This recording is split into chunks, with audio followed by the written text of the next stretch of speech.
Viewers, welcome back to my channel Stree world. मेरा नाम Beauty है। मैंने फर्स्ट अटेम्प्ट में सीटेट क्वालिफाई किया है। करेंटली मैं केवीएस की प्रिपरेशन कर रही हूँ और मैं अपनी प्रिपरेशन जर्नी यूट्यूब पर शेयर करती हूँ। आज मेरे दिन की शुरुआत हुई थी सुबह 4 बजे। फ्रेश होने के बाद अब मैं सीधे पढ़ाई में लग गई हूँ और सबसे पहले मैं आपको यहाँ पर real time and date search करके दिखाना चाहूँगी। तो अभी सुबह के 4:30 बज रहे हैं और अब मैं अपनी पढ़ाई का फर्स्ट स्लॉट स्टार्ट करने वाली हूँ। अब मैं अपना टाइमर रीसेट कर दूँगी। कल मैंने 7 घंटे की पढ़ाई की थी। अगर आपने मेरी कल की वीडियो देखी होगी तो आपको ये बात पता भी होगा। और आज मैं सबसे पहले करंट अफेयर्स रिवीजन कर रही हूँ। कल मैंने सितंबर मंथ के करंट अफेयर्स लिखे थे, लेकिन मैंने सितंबर मंथ का पूरा करंट अफेयर्स नहीं लिखा था, केवल कुछ टॉपिक्स को अपने कॉपी में नोट डाउन किया था। तो पहले उन सभी टॉपिक्स को रिवाइज करूंगी, उसके बाद सितंबर मंथ के और जो बचे हुए करंट अफेयर्स हैं उनको अपनी कॉपी में नोट डाउन करूंगी। कल मैंने सितंबर मंथ का book and author, important appointments और अवार्ड्स, इन तीनों सेक्शन को बहुत अच्छे से कंप्लीट किया था और इन्हें लर्न भी कर लिया था और आज मैं इनका रिवीजन कर रही हूँ। तो चलिए मैं आपसे करंट अफेयर्स के कुछ क्वेश्चंस पूछती हूँ। लता मंगेशकर अवार्ड 2021 के लिए किसे दिया गया था और लता मंगेशकर अवार्ड कौन सा स्टेट देता है? करंट अफेयर्स रिवीजन करने के बाद अब मैं सितंबर मंथ के इम्पॉर्टेंट डेट एंड डेज अपनी कॉपी में नोट डाउन करने जा रही हूँ। मैं करंट अफेयर्स परचम क्लासेस से पढ़ती हूँ। अगर आप भी इंग्लिश मीडियम के स्टूडेंट हैं तो आप भी परचम क्लासेस से करंट अफेयर्स पढ़ सकते हैं। सितंबर मंथ के जितने भी डेट एंड डेज थे उन सभी डेट एंड डेज को मैम ने निमोनिक्स के थ्रू पढ़ाया था। तो पढ़ते पढ़ते मतलब वीडियो देखते देखते ही बहुत सारे डेट एंड डेज जो हैं वो मुझे अच्छे से लर्न हो गए थे। तो आप भी मुझे बताइए कि इंटरनेशनल लिटरेसी डे कब मनाया जाता है और वर्ल्ड कोकोनट डे कब मनाया जाता है। इन दोनों को आप कमेंट बॉक्स में कमेंट करके ज़रूर बताइएगा।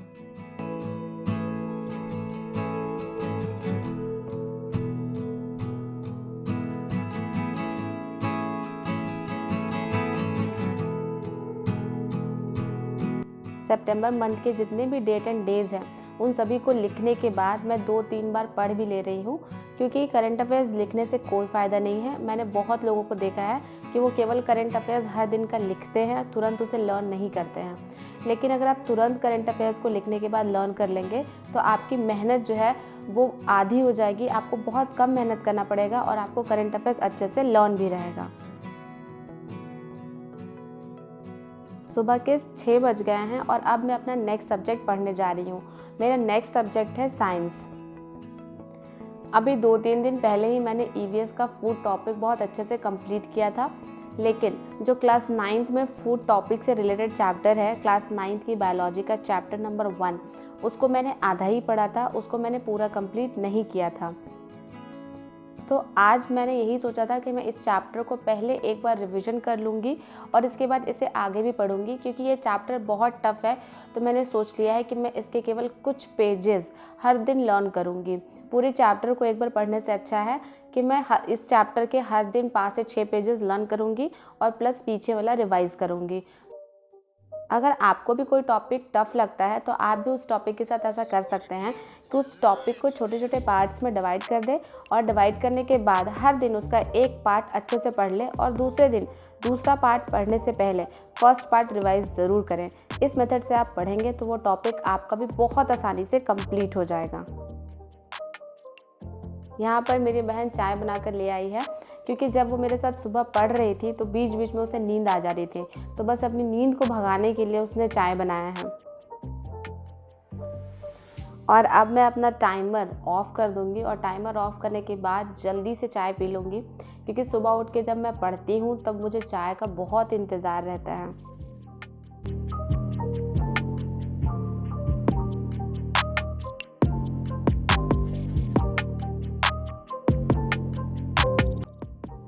चाय पीने के बाद अब दोबारा से मैं पढ़ाई करने लग गई हूँ।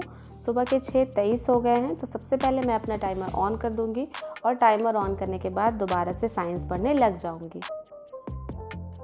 अगर आपको भी ईवीएस में कन्फ्यूजन है कि किस टॉपिक को कैसे कंप्लीट करना है, तो मैं आपको बता दूं कि जो भी टॉपिक है उससे रिलेटेड क्लास 5 से लेकर क्लास 10 तक की बुक में जितने भी चैप्टर्स हैं उन सभी चैप्टर्स को आप पढ़ लीजिए। अगर आप इतना कर लेते हैं तो आपका हर एक टॉपिक जो है वो अच्छे से कंप्लीट हो जाएगा।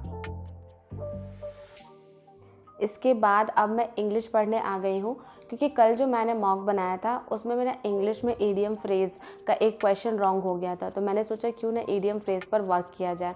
तो इसलिए ईडियम फ्रेज़ लर्न करने के लिए मैं ये नीतू सिंह की बुक यूज़ कर रही हूँ। इसमें ईडियम्स एंड फ्रेजेस जो हैं वो 2 पार्ट में दिए हुए हैं। जो इसका फर्स्ट पार्ट है इसमें टोटल 356 ईडियम्स हैं, और जो इसका सेकेंड पार्ट है उसमें भी लगभग 300 ईडियम्स एंड फ्रेजेस हैं। तो टोटल 600 होते हैं ईडियम फ्रेजेस। तो मैंने सोचा है कि मैं हर दिन 100 ईडियम्स एंड फ्रेजेस लर्न करूँगी। तो आज भी मैंने 100 ईडियम्स एंड फ्रेजेस लर्न किए हैं। 50 मैंने फ्रंट साइड से किए हैं और 50 क्वेश्चंस मैंने बैक साइड से लर्न किए हैं, क्योंकि ऐसे जब मिक्स करके लर्न करने में ज़्यादा मज़ा आता है। तो मैंने 50 क्वेश्चन फ्रंट साइड से और 50 क्वेश्चन पीछे से लर्न करना शुरू कर दिया था। तो आज मैंने टोटल 100 कर लिए हैं कंप्लीट। इडियम फ्रेजेस लर्न करने के बाद अब मैं वर्ड मीनिंग्स लर्न कर रही हूँ। और मैं आपको बता दूं कि मैंने सोचा था कि मैं रानी मैम की A to Z सीरीज़ वाली वर्ड मीनिंग्स पूरा कंप्लीट करूँगी, पर मैंने अभी उसको रोक दिया है, पूरा कंप्लीट नहीं कर रही हूँ। क्योंकि जब मैं उसे लिख रही थी अपनी कॉपी में तब मैंने नोटिस किया कि मैंने जो पहले इंडिया स्टडीज़ यूट्यूब चैनल से वर्ड मीनिंग का या वोकैब का जो नोट्स बनाया था, दोनों काफ़ी हद तक सिमिलर थे। तो इसलिए मैंने उसको छोड़ दिया है और अभी मैं मेरे पास जो वोकैब का कंपाइलेशन है मैं उसी से वोकैब लर्न कर रही हूँ। वोकैब लर्न करने के बाद अब मैं ग्रामर के एरर्स देख रही हूँ, और ग्रामर के एरर्स मैं रानी मैम की वीडियो से देख रही हूँ। और मैंने अभी सोचा है कि जब तक मेरा एग्ज़ाम नहीं आ जाता तब तक मैं हर दिन 50 एरर्स तो ज़रूर सॉल्व करूँगी, क्योंकि ये छोटे छोटे पार्ट जो होते हैं ना वो मिस हो जाते हैं। जैसे हम बाकी जो मेजर टॉपिक्स है जैसे EVS हो गया, मैथ्स हो गया, इसको हम अच्छे से कंप्लीट कर लेते हैं, या CDP हो गया, उसको भी मैं बहुत टाइम दे रही थी। लेकिन जैसे ग्रामर में एरर सॉल्व करना है तो मैं उसको बहुत लाइटली ले रही थी। तो इसलिए मैंने सोचा है कि अब मैं कंसिस्टेंट होके हर दिन 50 एरर क्वेश्चन के ज़रूर सॉल्व करूँगी। एरर सॉल्व करते टाइम मैंने एक कॉपी भी रखी है अपने साथ। जो क्वेश्चंस मेरे से नहीं सॉल्व होंगे उनका एक्सप्लेनेशन मैं अपनी कॉपी में नोट डाउन कर लूँगी, और रात में जब मैं सोने जाऊँगी तो एक बार, क्योंकि इनको पढ़ने में 5 से 10 मिनट ही लगेगा, उससे ज़्यादा टाइम नहीं लगेगा, तो एक बार उनको मैं रीड कर लूँगी। और रीड करने से ऐसे क्या होगा कि मुझे समझ भी आने लगेगा कि मैं कहाँ पर लैग कर रही हूँ। पढ़ते पढ़ते मुझे थोड़ी भूख लग रही थी तो मैं साथ साथ में लड्डू भी खा रही थी और पढ़ाई भी कर रही थी। ये तिल के लड्डू हैं, और मेरी दीदी जब मेरे से मिलने आई थी तो हम लोगों के लिए ये लड्डू लेकर आई थी।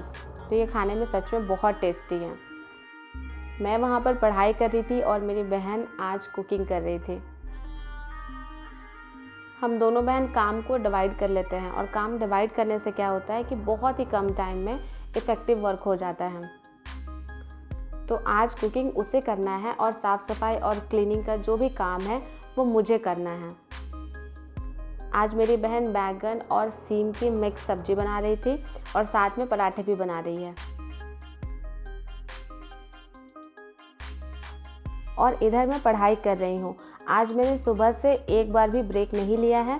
सुबह से उठकर पढ़ाई कर रही हूँ, और मैंने सोचा है कि जब तक मेरा टारगेट कंप्लीट नहीं हो जाएगा तब तक कोई ब्रेक नहीं लूँगी। यहाँ पर मैं जितने भी इम्पॉर्टेंट पॉइंट्स हैं जो रानी मैम एडिशनल बता रही है उनको मैं नोट डाउन कर रही हूँ। इसके अलावा जिन जिन क्वेश्चंस को मैंने गलत किया है उनको भी मैंने नोट डाउन कर लिया है।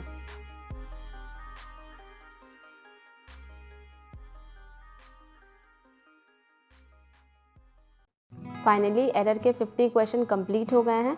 अब मैं अपना टाइमर ऑफ कर दूंगी, और इसके बाद अब मैं आपको रियल टाइम सर्च करके दिखाना चाहूँगी। सुबह के 9:50 हो गए हैं, और अब मैं इसे आपको गूगल पे भी सर्च करके दिखाऊंगी। आज सुबह पढ़ाई करने के बाद बहुत ही ज़्यादा अच्छा फील हो रहा है, क्योंकि मुझे ऐसा लग रहा है कि आज का मॉर्निंग बहुत ज़्यादा प्रोडक्टिव था। मैंने मॉर्निंग स्लॉट में ही 5 घंटे की पढ़ाई पूरी कर ली है, और इसके बाद अभी मेरे पास पूरा दिन बाकी है। अब मैं जल्दी जल्दी अपना काम कंप्लीट कर ले रही हूँ, क्योंकि अभी ज़्यादा फोकस मेरा अपनी काम पर नहीं है, मेरा ज़्यादा फोकस अपनी पढ़ाई पर है, अपने स्टडीज़ पर है।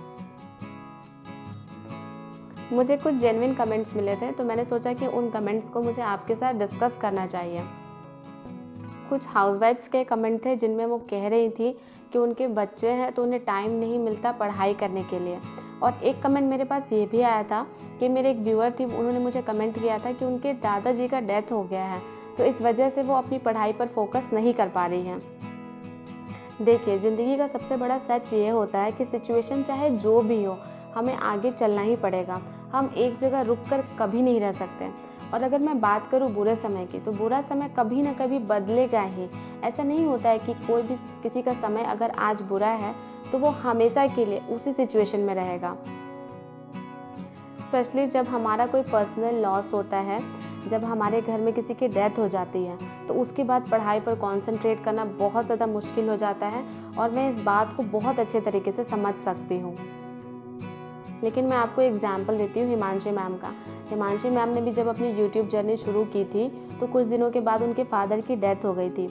लेकिन उसके बाद उन्होंने अपने आप को बहुत अच्छे से संभाला, अपने इमोशंस को एक नई डायरेक्शन दी और फिर उन्होंने यूट्यूब पर सक्सेसफुल होकर भी दिखाया। तो मैं आपको भी यही कहूँगी कि आप अपनी एनर्जीज़ को नई डायरेक्शन दीजिए, उसको कहीं और फोकस करिए। और जब आप अपनी एनर्जीज़ को दूसरी जगह भटकाइएगा, एक न्यू डायरेक्शन दीजिएगा, तब धीरे धीरे आप अपनी स्टडीज़ पर फोकस कर पाइएगा। और जो हाउसवाइफ्स हैं जिनके पास टाइम नहीं है पढ़ने के लिए, तो मैं आपको यही बात कहना चाहूँगी कि आप अपने पास्ट एक्सपीरियंस से कुछ सीखिए। अगर आप पढ़ने का सोच रही हैं, दैट मीन्स कि आपके अंदर वो एनर्जी है कि आप अपनी लाइफ चेंज करना चाहती हैं। तो अगर आपको अपनी लाइफ चेंज करनी ही है तो थोड़ा सा कॉम्प्रोमाइज़ करिए, आराम थोड़ा कम करिए, पढ़ाई पर थोड़ा ज़्यादा फोकस करिए।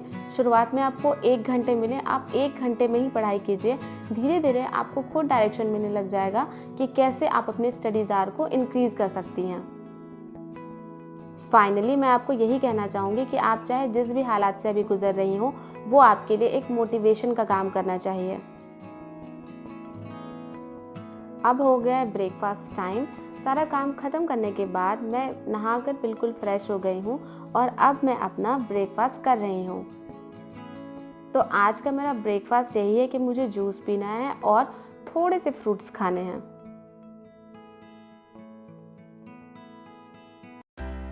ब्रेकफास्ट करने के बाद मैं छत पर आ गई थी थोड़ा सा धूप सेकने के लिए और अपने बाल सुखाने, क्योंकि बाल बहुत भीगे हुए थे। आप हमेशा सोचते होंगे कि मैं उस तरफ क्यों देखती हूँ। मैं आपको बता दूँ कि उस तरफ एक छोटा सा बच्चा रहता है और वो हमेशा खेलते रहता है, तो मैं हमेशा उसी को ढूंढने उधर जाती हूँ। और जब मैं उसको देखती हूँ तो मुझे अपने बचपन की याद आ जाती है और बहुत अच्छा लगता है उसे देखकर मुझे। इसलिए मैं जब भी आती हूँ उस तरफ झाँक कर उसे चेक ज़रूर करती हूँ। दोपहर के 12 बज गए हैं और मैं दोबारा पढ़ाई करने आ गई हूँ और अब मैं एक सेट सॉल्व करूँगी। आज मैं फर्स्ट टाइम KVS का ऑनलाइन सेट सॉल्व करने जा रही हूँ। ये टेस्ट मैं टेक्स्ट बुक से दे रही हूँ और इसमें मेरा जो भी रिज़ल्ट आएगा, जितने भी मार्क्स आएंगे, मैं आपके साथ ज़रूर शेयर करूँगी। अभी मेरा KVS का पूरा सिलेबस कंप्लीट नहीं हुआ है। जैसे हिंदी का बहुत सारा पोर्शन मेरा अभी भी बचा हुआ है, इसके अलावा कंप्यूटर भी बचा हुआ है और CDP का जो एक यूनिट है जो बिल्कुल न्यू है सबके लिए, लीडरशिप से रिलेटेड, वो यूनिट भी मेरा अभी कंप्लीट नहीं है। लेकिन फिर भी चलिए टेस्ट लगा कर देखते हैं कि कितने नंबर आते हैं मेरे। तो चलिए मिलते हैं टेस्ट के बाद। 2 hours later.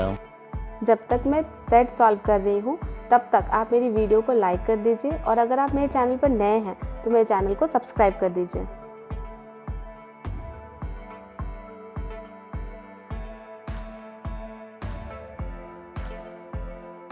फाइनली मेरा सेट कंप्लीट हो गया, तो चलिए अब मैं अपने सेट को सबमिट कर रही हूँ। सेट में मेरे 146 मार्क्स आए हैं और जो मेरा रैंक है वो 277 आया है। लास्ट टाइम जो मैंने ऑफलाइन सेट बनाया था उसमें मेरे 131 मार्क्स आए थे।